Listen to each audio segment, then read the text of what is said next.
कोई भी वस्तु खरीदने पर जब आपको कहा गया होगा कि आपका नोट नकली है तो आप चौंक गए होंगे। जाहिर तौर पर आपका चौंकना स्वाभाविक है, लेकिन आपके लिए यहाँ ये जानना बेहद जरूरी है कि राजस्थान नकली नोटों की खपत की नई मंडी बनता जा रहा है। सरहद पार से नकली नोटों के लाए जाने का सिलसिला पिछले कुछ सालों में तेजी से बढ़ा है। तस्करी का तिलिस्म, राजस्थान पर गंदी नजर, सरहद पार से साजिश, नकली नोटों का मकड़जाल। जी हां, धोरों की धरती राजस्थान तस्करी के तिलिस्म की गिरफ्त में है। इस पर किसी की बुरी नजर है, जिसके साजिश सरहद पार रची जा रही है। लगातार कोशिश हो रही है प्रदेश में नकली नोटों के मकड़जाल को फैलाने की। यही कारण है कि राजस्थान नकली नोटों की खपत के लिए नई मंडी के रूप में उभर रहा है। जो केसेस सामने आते हैं वो बैंकों के, जब उनके जो गिनती होती है नोटों की, उनमें पकड़ में आते हैं और ये पता नहीं चलता कि वो नोट कहाँ से आया। लेकिन ऑर्गेनाइज तरीके से, जिसको कहते हैं कि नकली नोटों का उनको तस्करी करना, ये एक चुनौती है।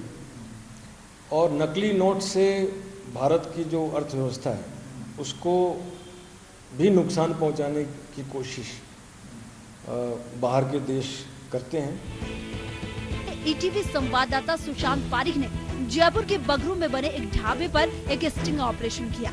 हमारी टीम ने इस ढाबे पर कुछ सामान लेने के बाद उसका भुगतान 500 रुपए के नकली नोट से किया, लेकिन दुकानदार नकली नोट की पहचान नहीं कर पाया। हालांकि बाद में हमारी टीम ने उससे पूरी जानकारी दी और भुगतान किया।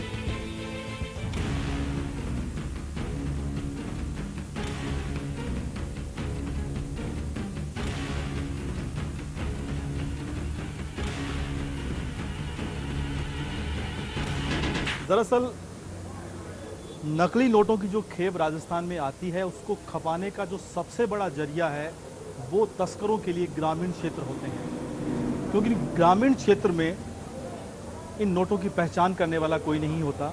जैसे हमने अभी इन दुकानदार को एक नोट दिया था 500 रुपये का, वो नोट नकली था, लेकिन शायद आप उसकी पहचान नहीं कर पाए। एक बार आप उस नोट को वापस निकालिए,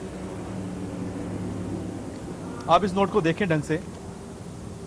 ये नोट नकली है। ये नोट मुझे एक एटीएम मशीन से मिला था और जब मैंने इसकी पड़ताल करवाई, पहचान करवाई, तो पता चला कि ये नोट असली नहीं है, क्योंकि इसकी दो बड़ी वजह है। असली जो नोट होगा उसके पीछे यहाँ पर सन होगा, यानी साल का जो है वो साल अंकित होगा, और इस नोट को अगर आप देखेंगे तो यहाँ पर 500 रुपये भी अंकित होंगे। ये असली नोट की पहचान होती है। लेकिन शायद आमतौर पे ग्रामीण इलाकों में, शहरों में जब आप जाते हो तो सबके पास चेक करने की मशीन होती है बड़े काउंटर पे, लेकिन छोटी जगहों पर ऐसे लोग केवल अंदाजे से नोट को चेक करते हैं। उन्हें अंदाज़ा नहीं होता कि नोट असली है या नकली है। हमने जब इनको पेमेंट किया तो इन्होंने 500 रुपये लेने के बाद हमें बकाया जो भुगतान है वो वापस कर दिया, जांचे बिना, ये पड़ताल किए बिना कि ये नोट 500 का नकली है। अब पहचान जहाँ तक होती है वहाँ तक तो करते ही हैं। लेकिन अभी तो आप नहीं पहचान कर पाए। अब वो दो चीज़ें हमने देखी, वो दोनों थी उसमें, बाकी और हम इतना देख नहीं पाए। वैसे आते तो नहीं, लेकिन अगर कई बार आ भी जाते तो क्या करें फिर बताऊँ। लेकिन बड़े दुकानदार हैं वो तो नहीं लेते, हमने जहाँ माल लाना उन्हीं को देने हैं, वो नहीं लेते हैं, रिजेक्ट करते हैं। कई बार बैंक में रिजेक्ट हो जाता है, क्या करना है। पाकिस्तान की खुफिया एजेंसी ISI हर महीने तस्करी के जरिए करोड़ों रुपए के नकली नोट राजस्थान में भेजती है, लेकिन प्रदेश की सीमाओं पर एक भी ऐसा बैरियर नहीं है जो इस तस्करी पर अंकुश लगा सके। कहने को SOG और ATS की टीमें साल में इन तस्करों के खिलाफ कुछ कार्रवाइयां करती हैं, लेकिन सबसे बड़ा सवाल ये है कि प्रदेश की अर्थव्यवस्था को खोखला करने वाले इन तस्करों के खिलाफ ठोस कदम आखिर कब उठाए जाएंगे। कैमरामैन एहसान के साथ सुशांत पारिक, ETV न्यूज, जयपुर। चलिए यहाँ रुके एक और छोटे से ब्रेक के लिए। आप देखते रहिए ETV के। राजस्थान मादक पदार्थों की तस्करी का नया अड्डा बनता जा रहा है। जी हाँ, ये एक डरावनी सच्चाई है, लेकिन सीमा पार से बड़े पैमाने पर प्रदेश में तस्करी के जरिए नशीले पदार्थ लाए जा रहे हैं, जिन्हें बार और होटल्स में सप्लाई किया जा रहा है और युवा पीढ़ी को कमजोर किया जा रहा है। नशे की तस्करी का तिलिस्म, प्रदेश में नशा बन रहा है मौत का सामान। नशे की गिरफ्त में प्रदेश का युवा। राजस्थान में हो रही है ड्रग्स की तस्करी। पाकिस्तान से आ रहा है मौत का सामान। पाकिस्तान से आने वाले हेरोइन की डिमांड।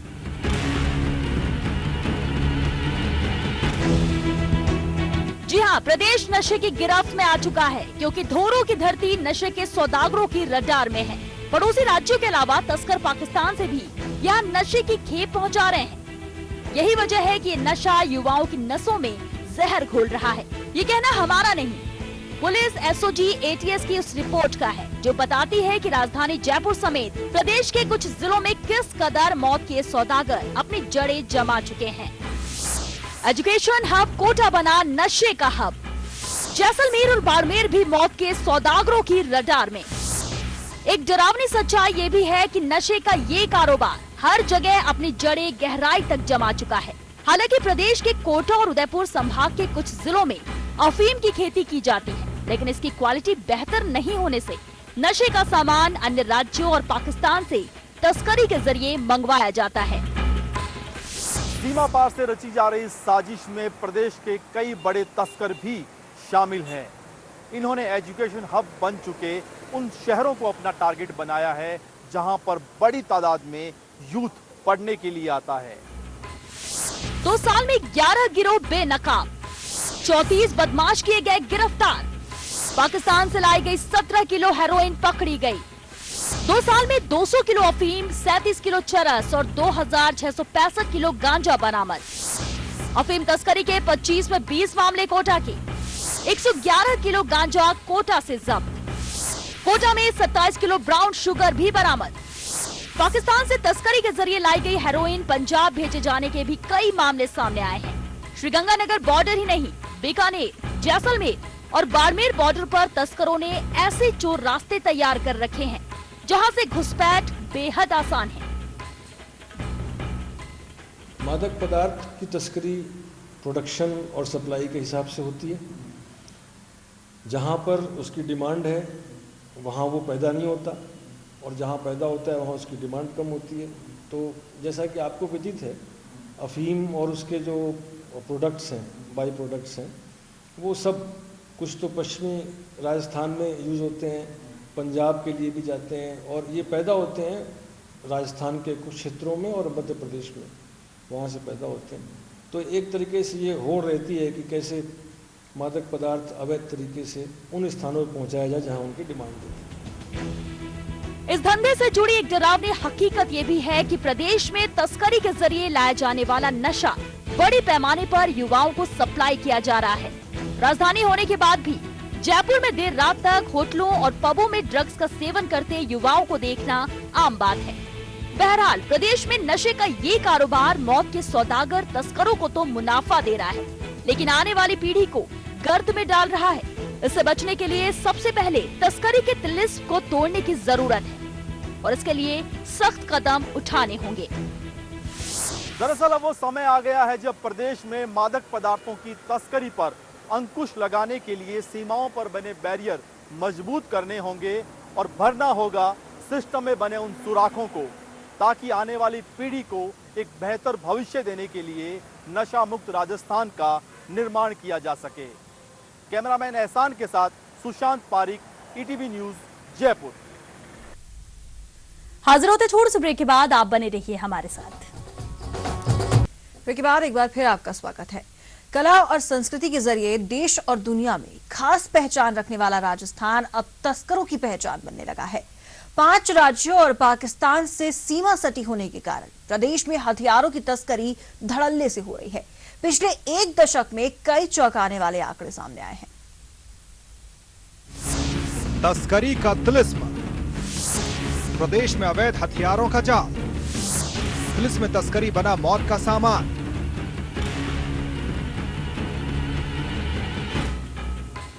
जी हां, प्रदेश में अवैध हथियारों की तस्करी बड़ा सिरदर्द साबित हो रही है।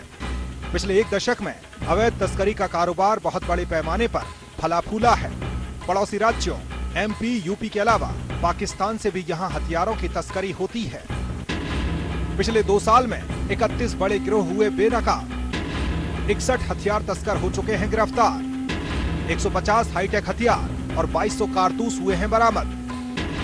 प्रदेश में AK-47 जैसे हथियार भी आसानी से मुहैया। ये महज आंकड़े नहीं है, बल्कि एक खौफनाक सच्चाई है। आपको बता दें, 2013 में जब एसओजी ने आनंदपाल सिंह को एक फार्म हाउस से गिरफ्तार किया, तो उसके पास हथियारों की खेप देखकर अधिकारियों के होश उड़ गए। आनंदपाल के पास मिले हथियारों के जखीरे में हाईटेक पिस्टल और ग्रेनेड बरामद हुए। पूछताछ में आनंदपाल ने कबूला कि उसने इन हथियारों को MP और बिहार से तस्करी के जरिए मंगवाया था। इससे साफ होता है कि शेखावाटी समेत कई जिलों में पनपी गैंग्स ने हथियार तस्करी के कारोबार को बढ़ावा दिया है।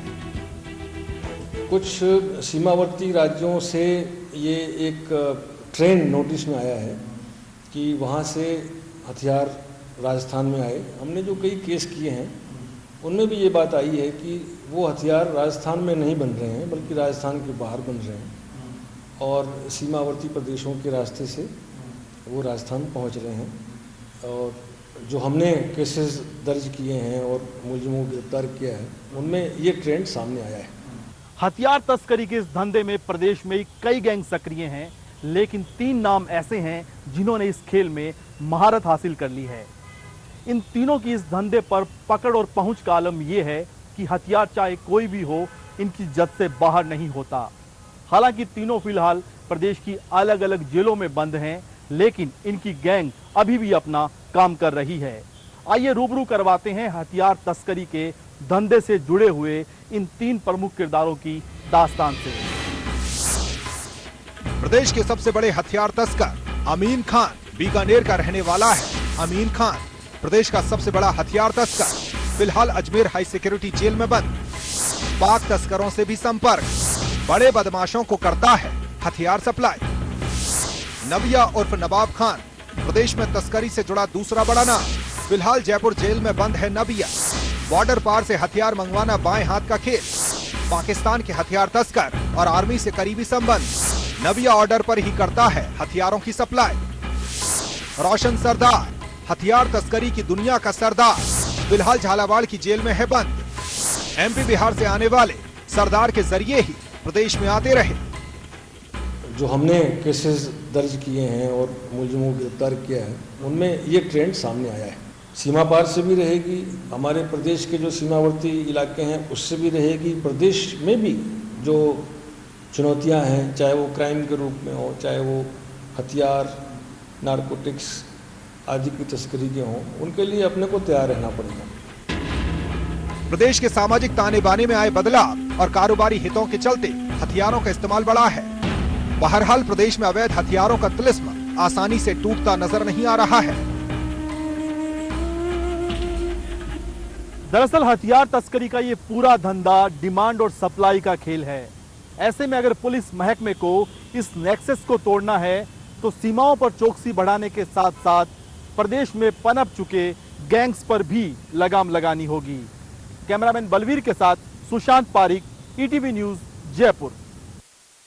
चलिए खबरों का धंधा शराब तस्करी का है। हरियाणा से राजस्थान होकर गुजरात सप्लाई होने वाले इस अवैध शराब का कारोबार सालाना करोड़ों रुपए का है। पुलिस और आबकारी विभाग के बड़े गठजोड़ से चलने वाले इस धंधे को मिलने वाले राजनीतिक संरक्षण ने इसके फलने फूलने में अहम भूमिका अदा की है। तस्करी का तिलिस्म, राजस्थान में शराब तस्करी का तिलिस्म, प्रदेश बना शराब तस्करी का एक्सप्रेसवे। जी हां, राजस्थान को अगर शराब तस्करी का एक्सप्रेसवे कहा जाए तो गलत नहीं होगा। दरअसल रेवेन्यू में अहम भूमिका निभाने वाले शराब कारोबार से जुड़ा हुआ एक बड़ा सच ये है कि शराब तस्करों और पुलिस आबकारी की मिलीभगत के चलते प्रदेश में एक इलाका शराब तस्करी का एक्सप्रेसवे बन गया है। ETV की पड़ताल में सामने आया है कि रोजाना 10 करोड़ की अवैध शराब राजस्थान होते हुए गुजरात जाती है और महीने में ये आंकड़ा 300 करोड़ को पार कर जाता है। इस कारोबार को अंजाम देने के लिए 4 रूट तय हैं। आइए हम आपको तस्करी के इन रास्तों के काले सच से रूबरू करवाते हैं। प्रदेश में शराब तस्करी के काले कारोबार को अंजाम देने के लिए जो 4 प्रमुख रास्ते हैं, उनमें एक रास्ता जयपुर अजमेर हाईवे यानी NH8 का भी है। दरअसल जब प्रदेश में हरियाणा के जरिए तस्करी की शराब लाई जाती है तो शेखावाटी में तस्करों के सामने 2 रास्ते होते हैं। पहला रास्ता पाटन से खंडेला कुचामन से होकर सिरोही तक जाता है और दूसरा रास्ता कोटपुतली से किशनगढ़ होता हुआ अजमेर हाईवे के जरिए गुजरात पहुंचता है। लेकिन बड़ा सवाल यह है कि इस हाईवे पर बड़ी संख्या में पुलिस चौकियां और चेकपोस्ट होने के बावजूद हरियाणा से तस्करी के जरिए लाई गई शराब आखिरकार गुजरात तक कैसे पहुंचती है। शराब तस्करी के 4 रास्ते। हरियाणा से लाई जाने वाली तस्करी की शराब प्रदेश के 11 जिलों से बेरोक-टोक गुजरात पहुंचती है। आखिर कौन से हैं वो रास्ते जिनसे गुजरते हुए खुद को महफूज समझते हैं शराब तस्कर। तस्करी के तिलिस्म का रूट नंबर 1। शराब तस्करी के लिए पहला रास्ता हरियाणा से चूरू और बीकानेर से जोधपुर होता हुआ बाड़मेर होते हुए गुजरात तक जाता है। 700 किलोमीटर लंबे इस रास्ते से पश्चिमी राजस्थान में शराब सप्लाई की जाती है। तस्करी के तिलिस्म का रूट नंबर 2। झुंझुनू से सीकर और फिर जयपुर से अजमेर होकर गुजरने वाला ये रास्ता 750 किलोमीटर का है। हरियाणा से सीकर में इस रास्ते की एंट्री होती है। तस्करी के तिलिस्म का रूट नंबर 3। चूरू से सीकर होते हुए अजमेर से सिरोही तक जाने वाला ये रास्ता 700 किलोमीटर लंबा है। शराब तस्कर इस रास्ते पर राजगढ़ के जरिए प्रदेश में एंट्री करते हैं और पाली सिरोही के जरिए गुजरात में दाखिल होते हैं। तस्करी के तिलिस्म का रूट नंबर 4। 650 किलोमीटर लंबे इस रास्ते में तस्कर हरियाणा के सिवानी से राजगढ़ होते हुए राजस्थान में एंट्री के बाद लक्ष्मणगढ़, डीडवाना, मेड़ता और सोजत होते हुए सिरोही से गुजरात निकल जाते हैं। हाईटेक तरीके से होती है तस्करी। ट्रकों में लगा होता है GPS सिस्टम। लग्जरी गाड़ियां करती है एस्कॉर्ट। सेब की पेटियों के नीचे छिपाई जाती है शराब। इतना ही नहीं, ट्रक ड्राइवरों को पता तक नहीं होता है कि उन्हें सप्लाई कहां देनी है। हर जिले में ड्राइवर बदल जाता है और पहले वाले ड्राइवर को भुगतान कर दिया जाता है।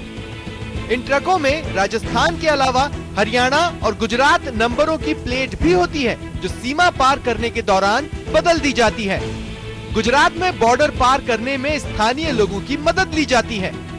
आबकारी और पुलिस महकमे से सवाल। सवाल नंबर 1। पुलिस की मिलीभगत के बिना कैसे संभव है तस्करी? सवाल नंबर 2। तमाम संसाधनों के बावजूद कैसे हो रही है तस्करी? सवाल नंबर 3। राज्यों के बॉर्डर इतनी आसानी से कैसे हो जाते हैं पार? बहरहाल ये तो तय है कि आबकारी और पुलिस विभाग अवैध शराब की तस्करी का ये तिलिस्म तोड़ने में असमर्थ है। ऑफ द कैमरा दोनों विभागों के कुछ अधिकारियों ने ऐसा माना भी है। ऐसे में अब वो वक्त है जब तस्करी के इस नेक्सस को तोड़ा जाना चाहिए, जिससे अवैध शराब के कारोबार पर पूरी तरह रोक लग सके। हरियाणा से लेकर गुजरात तक शराब तस्करी की ये यात्रा प्रदेश के 11 जिलों के पुलिस बैरियर को पार करके गुजरात पहुंचती है। रोजाना करीब इन रास्तों से 10 करोड़ रुपए की शराब तस्करी की जाती है और महीने का ये आंकड़ा 300 करोड़ रुपए का पहुंचता है। ऐसे में सबसे बड़ा सवाल ये है कि सिस्टम में ऐसे कौन से सुराख हैं जो सरकार को इतने बड़े राजस्व का नुकसान पहुंचा रहे हैं। कैमरामैन एहसान के साथ सुशांत पारिक, ETV न्यूज, जयपुर। खबरें भी और भी हैं, देखेंगे इस ब्रेक के बाद।